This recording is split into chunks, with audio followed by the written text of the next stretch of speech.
Right, hello and welcome to another episode of the Ball Futebol Podcast, a weekly podcast by two brothers about all things football in Portugal. You listen to myself, Albert, and this week I'm joined by the ever excellent Patrick Ribeiro. Patrick, thank you so much for joining us again. How you doing, mate?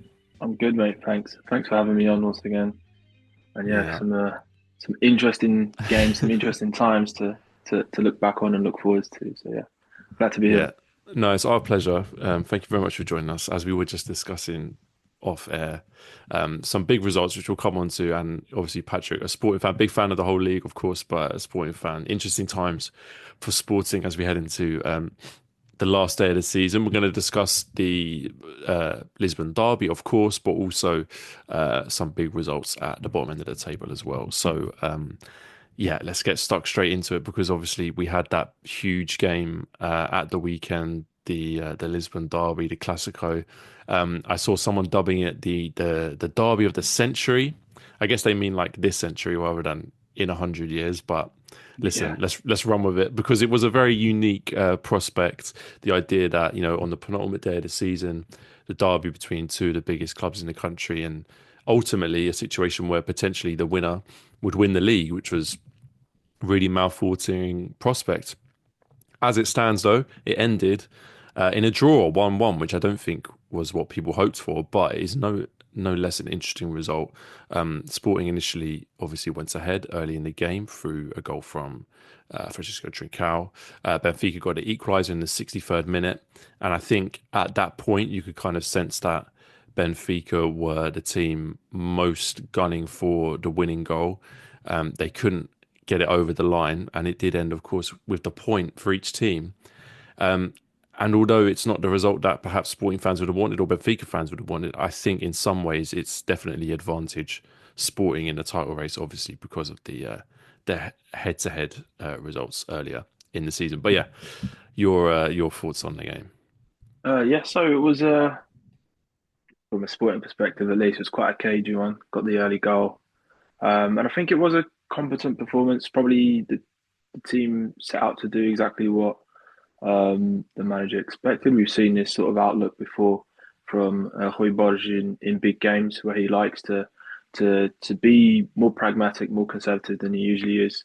And I was a bit fearful even by the fact that Sporting had gotten that early goal because I didn't know how the team would shape up, whether they would close themselves in too much and invite that pressure from Benfica. And Hmm.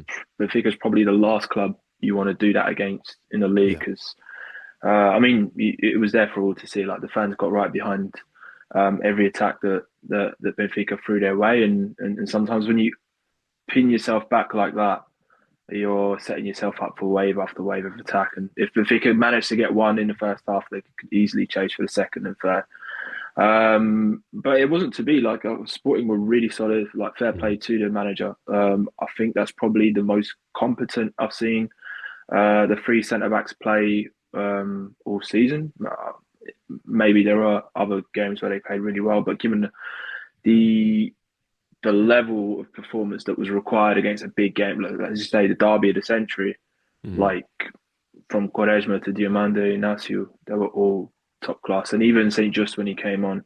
Hmm. Like it was as fine tuned as I've seen a Sporting's back three centre backs like all season. So I was very pleased with that. I think moreover, again, there is that sort of lingering feeling like whether Sporting could have done more because they do have the players to hurt Benfica as well. And sometimes you want to see a little bit more ambition, especially as a big club, as someone who's going for the title. Hmm. But I think in that sort of situation where we set ourselves up for the counter attack, um, I think a lot of Sporting's attackers just weren't really on their day. I think Gyökeres is probably the main highlight. You would usually see him take the likes of Antonio Silva or Otamendi down the channels, and you'd fancy him against them all day long. Hmm. In that sort of scenario, if he manages to isolate them, and he was never quite able to spin away as he usually does. The ball wasn't really sticking to him. Even when he did turn, he wasn't making the right decisions to play Trincão or Eugenie down the flank or what have you. So I guess the attack did let Borges down a bit, and had they been on on a better day of themselves, they would have perhaps caused Benfica a little bit more trouble. The opposite end felt like Benfica, they did what they had to do. Unfortunately for them, they conceded quite early, and they just had to chase the game. And they did react well. I do feel like they were more threatening when chasing the equaliser rather Mhm. than when chasing the winner. As much as they wanted that winner, of course, because Yeah. they wanted to win and to leave things in their own hands in terms of the title. Um, but yeah, it just didn't really work out for them. Sometimes I wonder whether they were throwing strikers onto the pitch. Sometimes it sounds like a good idea, just throw everyone in the box, but Yeah. sometimes you just lose that method that you have from a creative midfielder or something, and it doesn't really work. I feel like the substitutions, and even when Pavlidis came off for Mm. Artur Cabral, I was very surprised that that happened because I thought Pavlidis was having a really good game. He was central to the equaliser. Um, but yeah, it was a good game between two top teams, the two best teams in the league. And in the end, I think a draw was definitely a fair result. Yeah, I agree with a lot of what you said actually, and just on what you were saying about Benfica and the substitutes. It's I think it's a very good observation that they were much more effective going for the equaliser than the winning goal because in one sense going for the equaliser is quite a different prospect. It's almost like you're the underdog in that situation and you're kind of fighting to get back in it, and suddenly they find themselves in that situation where okay they get it to 1-1 and now they have the opportunity to kick on and get the winner, which was, if I'm being honest, that's what I thought was the most likely outcome at that stage, just because of the momentum of the game. But they didn't look particularly cohesive at that point, and I think that was a real, probably the biggest disappointment was at that point in the season, like that crunch moment of the season where that could very much have been it, like do or die. If they don't get the winner in that situation, then they go into the final game at a disadvantage. And at that point, you want a manager do you want a manager who's going to say, right, let's chuck everything at it and see what happens? Which in some ways, like, I'm not going to hammer it. It's a valid option. That's fine. If you want to take a defender off, put a striker on and say, let's throw everything at it. I get it. But the other way to look at it is, do you have the patience and the confidence in your Yeah, players to say, let's just stick with the system because we know we can create, the chance to get the goal. It might be that you only make the one chance, but it'll be a much better chance than any of the chances you're going to get if you're just chucking balls up front to a load of strikers who haven't played a lot of minutes and are a little bit rusty, which is probably a bit harsh, but somewhere along the way of what I thought we ended up with. Because in my opinion, it was an interesting game because there wasn't a ton of amazing chances for me. Even the Trincao goal, I thought was kind of a half chance. I didn't really expect it to go in, and we've come to see Truman make some great saves, and maybe another day he saves that chance, but he didn't in this case. And then obviously the Benfica goal it comes from a moment of individual brilliance, and it deserves a lot of credit because that was the moment of the game. The highlight of the whole match was that moment from Pavlidis where he goes on that run. I have to say, I didn't think he had that in him. Like, I don't see him as that type of player to go on that type of mazy run. And I'm just glad, again, from a neutral perspective, I'm glad that there was a finish there to make the most of what was a great move. But yeah, I definitely agree that if anything, it was kind of obviously more of a missed opportunity from Benfica's perspective, and Sporting setting up the way that they did with. I wonder whether I can only speculate, but even before the game, maybe the messaging was kind of more about Benfica need this more than us. The pressure's on them, and that would be a perfectly valid way to talk to your players in a high stakes situation, to take the pressure off them, to say, look, the pressure's on the opposition. If we don't win this game, it's not necessarily the end of the world if we get a draw. And we didn't see the kind of what I thought we might do from Sporting, which was like real high stakes football and players like Gyökeres at their peak, which obviously we didn't get. But alas, maybe on the kind of fairy tale side of things, not, if I think I'm right in saying, I think I heard one of the commentators say that it would have been Sporting's first time winning the league at the Estadio de Luz. I mean, that would have been like an amazing moment. Obviously, we saw Porto do that all them years ago with their lights turned off and all that kind of stuff. mm, And that could have been Sporting's moment. But, what's more important, throwing everything just to go for that moment or sticking with the stability to give yourself a very good opportunity, which they have next Saturday, to win the league with a win. So yeah, I agree. It was an interesting game. Kind of maybe we should have seen it coming that it wasn't as gung ho as we thought it might be, but nonetheless, a very interesting result. I do try and avoid this kind of stuff on the podcast. We don't really do it, but because it's the last game of the season, I'm going to do it. I'm going to put you on the spot. Benfica are playing Braga, Sporting are playing Vitoria. Two teams in very different places. Braga, obviously, their season's all but over now. They kind of guaranteed that fourth spot. Third place is all but impossible. And Vitoria, well, they maybe have something to fight for. Looking for that fifth place, they're in danger of slipping into sixth. They want to bounce back for an embarrassing result against Farense, which we'll come on to. But yeah, I'm interested. Like, it's a big weekend ahead. You could argue it could go either way. Yeah, exactly. I feel like, especially teams that usually fall just outside the top three, like a big game against one of the top three is always a big game. So I feel like the likes of Braga and Vitoria, just on that alone, will be up for the game. Of course, I feel like if you're to compare the two situations, it's difficult to say which of the two games is the toughest because, as you say, Braga guaranteed fourth place, basically. They've more or less got nothing to play for now. Whereas Vitoria are still in that little battle with Santa Clara for fifth place. And I feel like they would be disappointed if they didn't finish fifth place for sure. So that will definitely be what they'll be fighting for. On top of that, they've got the added ingredient that, of course, Sporting pinched their manager. And they won't want to lose. They won't want to lose at all. Not at all, no. They'll want to spoil that party for sure. So I am looking at it, despite the fact that Sporting are at home and Benfica away. I am looking at it as Sporting's game is that little bit trickier. Of course, we've got no Hjulmand as well for the tie. And anyone who's followed Vitoria, as you say, they will be disappointed to finish anything below fifth because they have played such good football at times. And any Benfica fan will tell you, despite the fact that they won 3-0 a few weeks back, like what that Vitoria midfield can do to you in terms of suffocating play, like it's something to be wary of. And for sure, Sporting will have to be on their toes in that game. I'm worried because I'm genuinely worried. Listen, it's the last game of the season as well. Nothing makes sense at that point. Nothing makes sense. Yeah. It doesn't matter where you are in the table. Nothing makes sense. But I just think I saw the reaction as well from Sporting fans given the draw. And obviously Sporting have the advantage. Everything is in their hands. They just got to beat Vitoria. And it was already being celebrated as if the title was done. And that's not it. The Sporting still has a job to do against Vitoria. And Vitoria's a very good side. And they will be looking at that Sporting team. They will be looking at areas of weakness, aka the midfield, and they will go. They will go for Sporting. So Sporting has to be on their toes.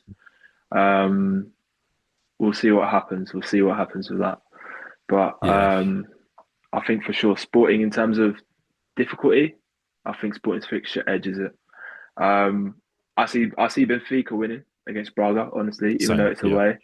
I do think Braga mentally, even though it's a big game and everything, I think Braga mentally are just in that spot right now. And Benfica are going to have way too much hunger to win that game. Unless something goes completely wrong,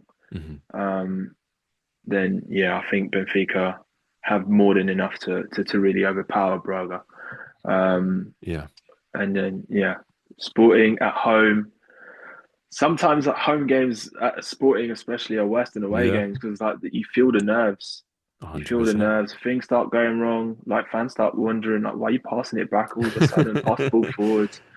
It's the whistling when people start passing back. They start telling you to shoot in nonsensical places. That can be tricky. With it's a final. It's basically a final. So it's like it will be an interesting one for sure. They'll have to draft in Morita as well, who is a great player. Don't get me wrong. A little bit off it when he came on, I thought. Way off it.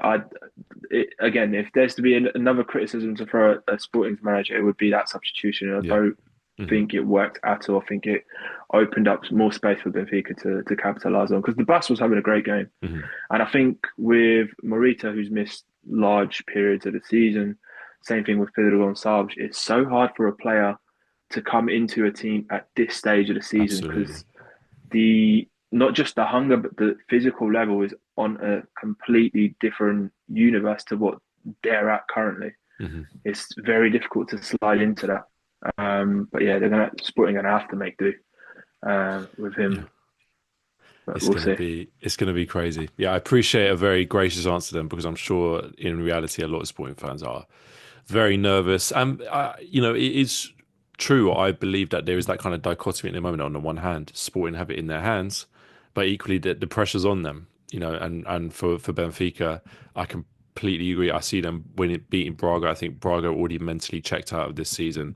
The combination of multiple bad results in a row and their season basically being already finished. I think they'll be not the toughest adversary. So, listen, again, for the neutral like myself, it makes it very exciting. I guess for the other teams, it makes it a lot more nerve wracking. So, yeah, you guys have my sympathies, but we look forward to the climax of the season. I think it's all at the same time, 6 p.m. on Saturday in the UK, and obviously different around the world. But yeah, that's going to be the time to lock in and see what happens. Let's move on, Patrick. Actually, all we're going to do today is talk about the other three games involving the relegation battle because that's where the action is really at. And let's start with Boavista versus Porto because it was a very, very tough day for Boavista, who, whilst I don't think they would have had any expectations about getting a result out of this game, they would have hoped to, but it wouldn't have been on their priorities list. I think what they would have hoped for was maybe one of their rivals doing them a bit of a favour and not do what they did, which was Mm. win both their games. Obviously, we saw AVS beat Estrela and we saw Farense beat Vitória away from home. We'll come on to those games very shortly, but very tough day for Boavista. They see those results, they have to play afterwards, and they go 2 goals down inside 25 minutes.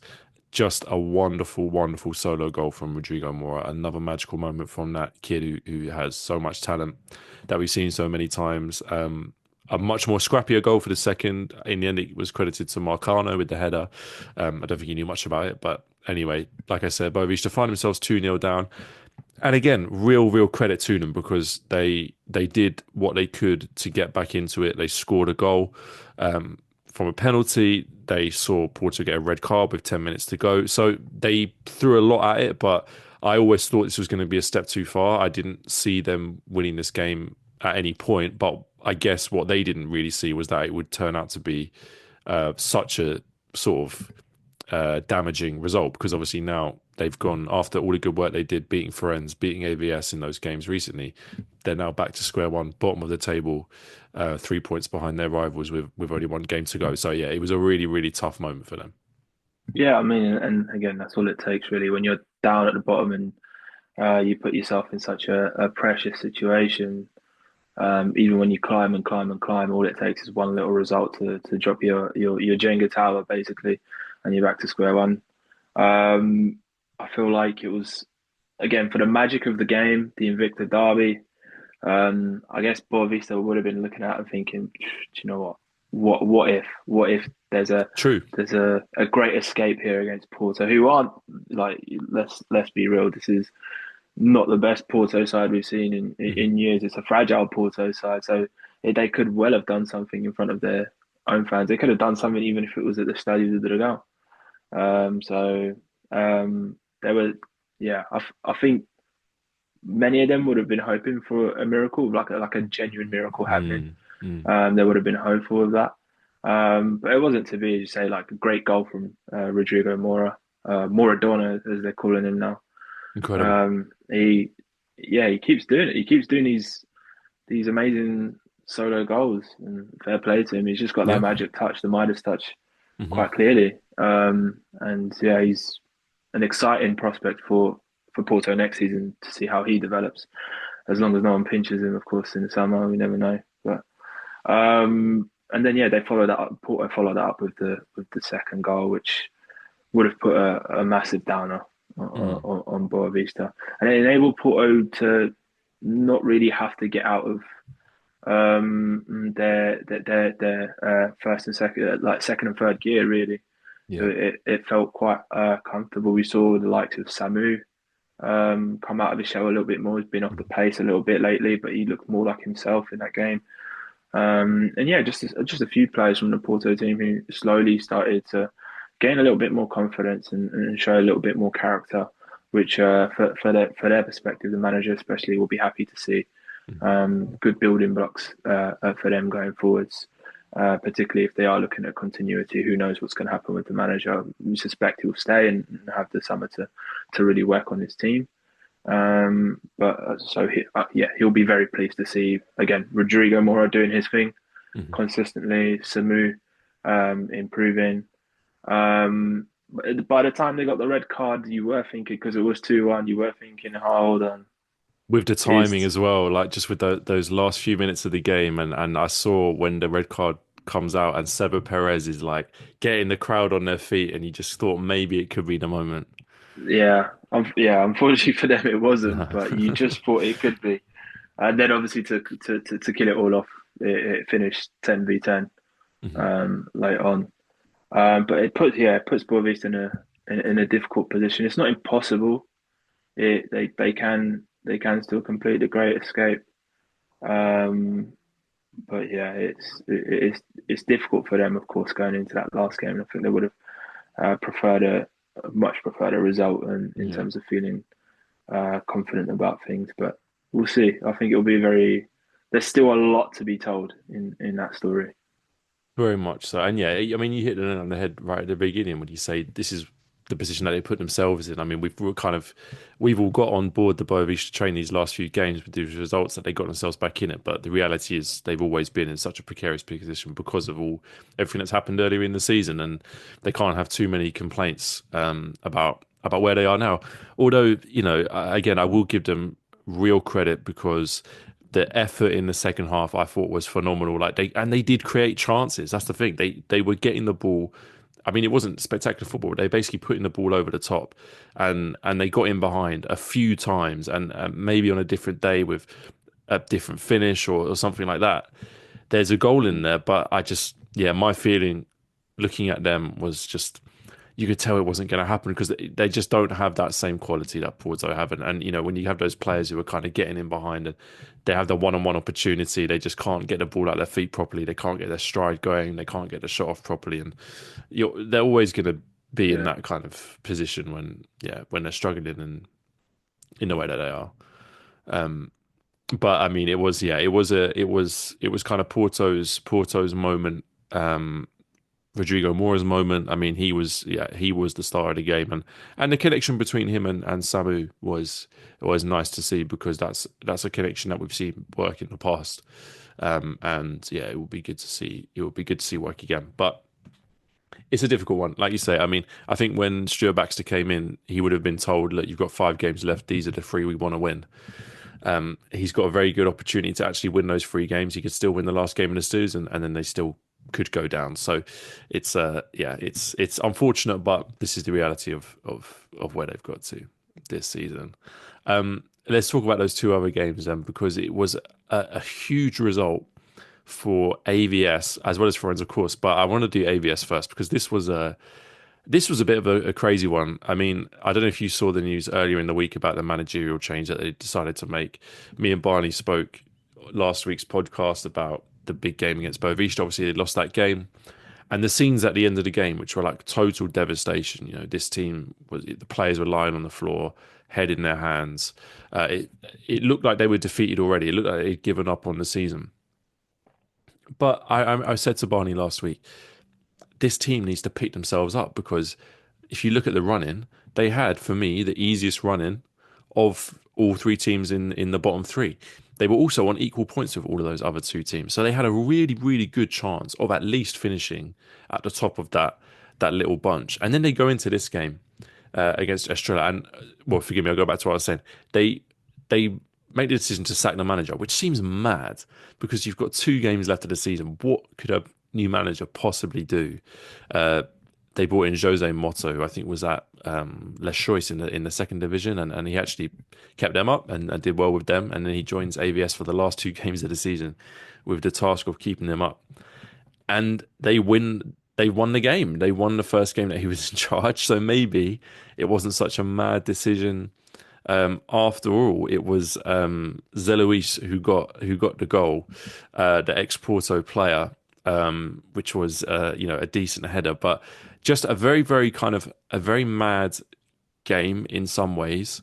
Um, I think also worth coming on to Estrela. I mean, maybe we'll come on to afterwards about how poor it was a result it was from their perspective. But just for AVS, like insane scenes and the difference a week can make is just incredible. Yeah, it's that whole new manager bounce working I all know. over again. It works everywhere. And Maybe yeah, I we'll think get they another just new manager in for the next game just to give them like the why extra not? Why not? bounce. Why not? Yeah, I mean they kept it simple, really. Danger man up top, Zeluij, Hmm. and a lot of their better chances were balls into the box for him to attack, and eventually he had one where he caught the defender in an unfavourable position. He just charged into him and scored the goal. And that's all they needed after that. Hmm. Just had to keep it solid, which Jose Mata usually manages to do quite well in terms of that's usually his MO is to keep teams nice and solid at the back. Um, as a whole, probably AVS's best performance since I can remember in the league anyway, for a long Yeah. time. And it's that the whole thing as well. Like if a season doesn't just begin a month or two behind. It's the whole thing. But I feel like if we apply that recency bias and we see the two uh, bits of form, patches of form that Boavista are in and AVS are in, even excluding the results, just performance to performance, like it's hard not to feel a little bit sorry for Boavista because their performances have been like Hmm. way better than AVS's. Yeah. And it's that whole thing that I said, like the position that you put yourself in throughout the whole season just enables you to make that one mistake, and all of a sudden you're back to square one again. And like for example, this week it was AVS's turn to take advantage. A massive game for them. I mean, every game's a cup final at this point, but this really was as big as it came because it also involved a direct competitor in Hmm. Estrela who have been dipped right into it again Exactly. after this result. And it was away from home as well. So absolutely massive result for them. Uh, yeah, they won't care one bit about their form. It was all about the result. Um, Yeah. the performance for them will be nice as well to go with it, but absolutely all about the result. And you've got to do it one more time, just one more time in that final game of the season. Um, Absolutely.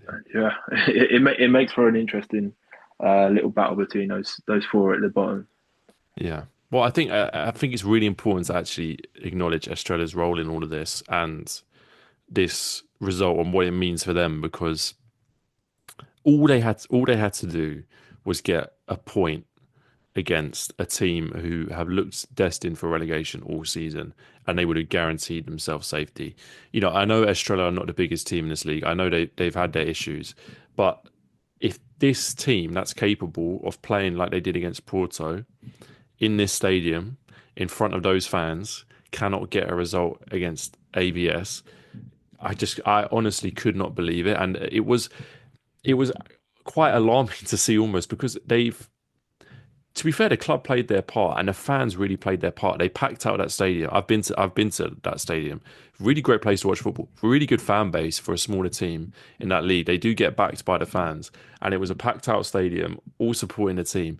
And it's one of those. I don't know if you've sort of noticed this phenomenon, but one of the sort of most harrowing sounds in football is when an away team scores in a stadium where there's only home fans and there's just that like there's no roar. You're expecting the roar. You're expecting the cheer. It's just the disappointment and the grumbling, and it's like, wow, those fans were furious, and I would have been too because what a terrible, terrible, terrible result from their perspective. They've gone from being on the brink of survival, which is a really good success for Estrella. Like that's a team that's they're fighting to survive pretty much every season. They have their opportunity to do it in this game, and now as a result of this, they are 2 points from automatic relegation, let alone the playoff. They could still feasibly be relegated automatically on the last day of the season if things don't go their way. It's like it's catastrophic. I just thought it was so poor from their perspective. Like especially like I said, when we see them beat Porto like they did at home, and then the players can't deliver a result in this situation. I don't know. Maybe I'm being too harsh.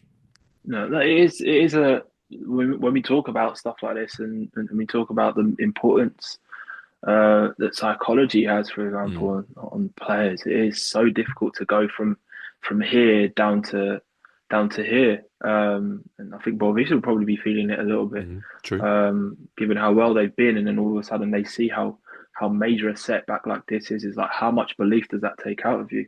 Mm, Um, like they will be fragile. Estrela in particular will be fragile, and they will be worrying hmm about what's just happened to them this weekend. Um, it could work the opposite way. It could work as a wake up call, and they could turn up in their last game and really turn up again. hmm Um, they had no option but to turn up against Porto, for example, and they did in grand fashion. hmm But yeah, I feel like things like that always interest me, and I always look to see for clues how teams are going to react, how they're going to bounce back from this. Because for sure there'll be some players who will be feeling it, will be thinking, "I'm not sure we can do this," mm. and the managers will know. The managers will know that there will be players in there that will just won't fancy it. But then maybe once they get out there, and football's so circumstantial, anything can happen. If they score an early goal, all of a sudden it's like, why was I thinking we couldn't do this? Yeah. And that's how it goes. And that may have been how it went against Porto when Estrela beat Porto a few weeks back. Um, it's interesting. It's interesting. Um, of course, we were talking about this whole relegation thing and who's going to go down, who's going to survive. So many teams battling to at least stay in that playoff spot, and that's the span in the works. The playoff spot is Very no true. guarantee. Like usually, Well, ever it, since it's been introduced, the Primeira Liga teams lost. exactly. So it saves you, but does it really? Exactly. Very much the case. So yeah, and it is interesting. I mean, Estrella are away at Moreirense on the last day of the season. Um, is that correct? I'll double check that in a bit. But anyways, no easy games going into the last game of the season, and yeah, Estrella dragged right back into it. Let's do the last game of the relegation battle, and probably the biggest surprise result, I think, which was Farense winning away at Vitoria, going ahead after 6 minutes. They saw the lead taken away from them just after half time. They had an opportunity to win the game, I think about 10 minutes before the end when they get the penalty. Ronnie Lopes sees his penalty hit the post, and I think at that moment the team must have been thinking, well, this is our chance, and we blew it. But 93rd minute, Dario Poveda pops up with a winner, which I think Ferenz deserve huge credit as well, because that's a team that I slightly embarrassed to say I think sort of wrote off a bit. I just didn't think they had the kind of team chemistry or the desire to stay up. But it's a massive 3 points. The thing I said to Barney last week was that they've got, for me, of the three teams in the relegation zone, they've got the toughest final two games, because it was this game away at Victoria and then at home to Santa Clara. So I thought they had the toughest job, but they've passed the first test with flying colours. Yeah, it was a again top result. I think there were times in that game where you could break that game down into bits where there was moments of real satisfaction for them, where they genuinely looked on top and looked like they could hurt Victoria, come away from it with a result. There was also moments of real panic where I think every set piece that went into Ferentz's box just looked like it was going to be a goal. It was like, yeah. And thankfully for them, they only managed to concede just the one, um, and keep things tight. And when you're able to do that, when you're able to somehow keep it 1-1, or even if you're down a goal, like in those last 10 minutes, anything can happen. And they did. They went for it. I do think the penalty was really soft that Yeah, they got. true. To me, I wouldn't. I just wouldn't have given it. So I feel like it's sort of justified that they didn't miss it. In like thinking of the other teams that are in a similar situation, but then they did get that goal anyway, which was Mm. a great strike. I think Varela probably in goal for Victoria is one of those where you think there's certain goalkeepers that are just like very much goalkeepers, so they go with everything with their hands, and I feel like he did that I feel like if he just sticks out a leg, he saves that. Yeah, And yeah. David De Gea was really good at that, at using True, his true. feet to save balls. But yeah, I don't know. Yeah, just stick a leg out, he probably would have saved that. Which is what every Boavista Estrela fan, Yeah, etc., was probably exactly. saying at that time. Um, but no, a great result for this. That I agree with you. That's by far the toughest run in the last few games. They've all had difficult games. In Mm, fairness, um, as you say, Boavista just played Porto, etc. But to face Vitória away from home is hard for anyone. mm, Santa Clara, they'll be wanting to keep fifth place. It's going to be really tough, and they'll be really nervous. They'll be really nervous going into that mm, last game because they're they're a long way away from being favourites in mm, that situation. Um, but yeah, the other fixtures aren't easy either. I think Boavista are away to Aroca, mm. so Yeah. tough game. Not the longest journey for them, but it'll be a tricky one.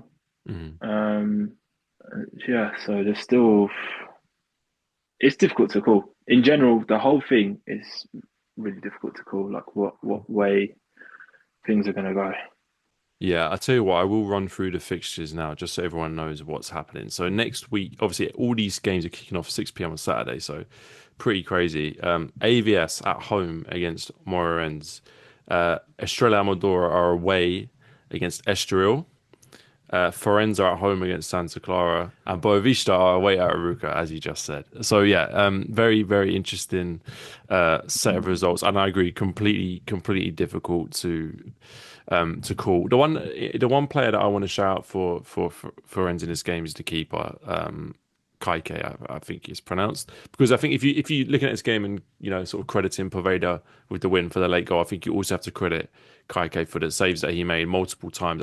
The two that jump out to me are very early in the game. He makes a kind of quite absurd double save, and then his defender helps him out to kind of clear a goal off the line, and then um, there's a there's a header from Nelson Oliveira later in the game, which Yeah. he saved off the line as well. So big moment for the keeper. I thought he did very well. I think it's quickly worth looking at this game from Vitoria's perspective as well, because I know I'm actually not entirely sure. You have to forgive me what the difference between fifth and sixth, what that means for Europe. I think it might be that sixth place enters the Conference League at an earlier qualification round, or maybe I'm not sure if it even misses out on Europe at all. But that is a big difference between fifth and sixth, and they're now equal on points with Santa Clara.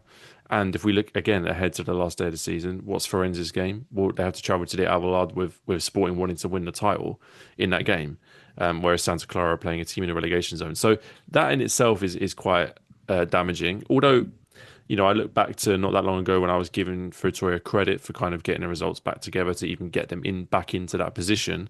So maybe they do deserve credit in that sense, but it is still disappointing from them not to be able to get a result over the line and to see their position kind of slip a bit with that big game coming up against Sporting. Yeah, for sure. Like I think, as you say, there are no easy games at this stage of the season, but you're still going to look at things at face value when you are a team like Victoria. And the fact is, they should be beaten for this at home, especially with what they're aiming for. Hmm. So there's going to be big disappointment from their perspective that they didn't get the result that they wanted. Um, but it is one of those days. I think that in general, you can see positives in the way that they played, and they did create a lot of chances. On another day, they do win that game. As you said, the keeper was kept very busy. Hmm. I think if there is one criticism to throw at them is it was in terms of chance creativity, it was that over reliance on a corner or a free kick or Hmm. whatever. You didn't really see Victoria cut Farense apart as much as you'd expect. And again, that's also credit to Farense's organisation. They were always going to back themselves defensively and really make sure that that was as tight as possible. And that's tough for any team. Like when you come up against a team that is very defensive Hmm. and fighting for their life, like it doesn't matter what options you've got. Like it's not always. going to materialise. So it's a situation that Victoria simply were unable to overcome. They've got the opportunity to do that and put themselves back in a decent position, and it would taste really good for them if they do manage to do it and beat a team like Sporting as well on the final day. And on top of that, as I said, stop their former manager from winning the league. So there's still so much to play for. I do think when we talk about the climax of the season, and we talk about what a big day it is for Sporting, what a big day it is for Benfica. It's not quite as big for Victoria, but it's still a big day. Absolutely. That final game will still be a big day. They'll be well up for that. Absolutely. So it should be an exciting one. I think, you know what? I think that is the perfect note to end things on. That's the last game we're going to discuss. So just again, that final roundup, because it is UK time, 6 p.m. Saturday. So where you are around the world will be different. But 7 games kicking off at the same time. The 2 games which could decide the title race: Sporting at home to Victoria, Benfica away at Braga, and simultaneously the 4 games involving the teams that could be relegated, which is AVS at home to Moreirense, Boavista away at Arouca, Estrela away at Estoril, and Farense at home to Santa Clara. Patrick, they've also chucked in Porto versus Nacional at 6 p.m. on Saturday. Not entirely sure why, but that's happening at the same time as well, if anyone wants to watch that. But yeah, I think we will leave it there. Get locked in on Saturday because it's going to be an incredible moment. I'm going to have to come up with some multi-screen system. Patrick, I guess there's only one game you're going to be watching. Yeah, just one. So you ain't got the same problems. I'm going to be got to win that game, yeah. I'm going to be phone, computer, TV, something else. Got to come up with something else so I can try and watch 4 games at once. But it's going to be fantastic. Patrick, of course, big thank you for joining us. Patrick's going to be on the show next week. Obviously, it's a big weekend. We're going to have Patrick on. I think we're going to try and get a couple more people on for like a big end of year show. So hopefully it will be an exciting and interesting end to the season. I'm sure Patrick will be a bit more nervous than us. But yeah, all right, Patrick, thank you so much for joining me, mate. And we'll see everyone next week. Yeah, thank you.